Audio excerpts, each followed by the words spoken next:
ஏமா கை நீட்டி காசு வாங்க மட்டும் தெரிஞ்சுச்சுல, மாசம் மாசம் வட்டியை ஒழுங்கா கட்டணும் தெரியாதா?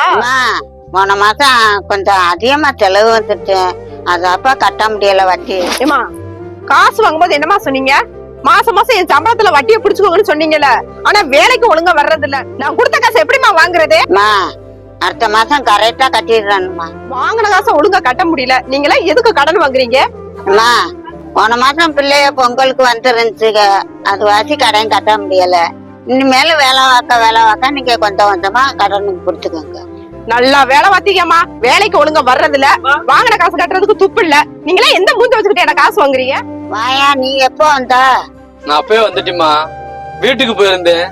நீ இங்க வேலை வாக்குறா சொன்னாங்க, அத உன்னை பாத்துட்டு போலான்னு வந்தியம்மா. நல்லா இருக்கியாமா? நல்லா இருக்கு. எதுக்கு உங்க அம்மா உன்னை திட்டிட்டு இருக்கு?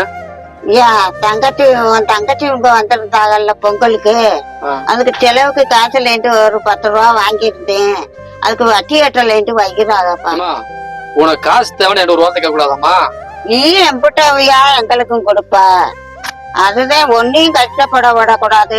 உனக்கும் குடும்பம் இருக்குது, அதான் அந்த அம்மாட்டா வட்டிக்கு வாங்க. நம்ம கை நீட்டி காசு கூட அந்த அம்மா வந்து உங்க மரியாதை பேசுவாங்களா? ஹலோ மிஸ்டர், அதுக்காக காசு கொடுத்தவங்க திருப்பி கேட்காம இருப்பாங்களா? இவ்வளவு ரோசப்பட்டீங்கன்னா நீங்க காசை திருப்பி கொடுங்க. உங்க காசை ஒரு வார்த்தை திரும்ப வாங்கிக்கோங்க. உங்கள்கிட்ட வேலை வாங்குறதுக்காடி அவங்க அடிமையாவுங்க. மனுஷன் அதிகமா கொஞ்சமா வயசுக்கு வரைய கொடுத்து பேசுங்க. காசு இருக்கிறதுக்குள்ள ஆடாதீங்க.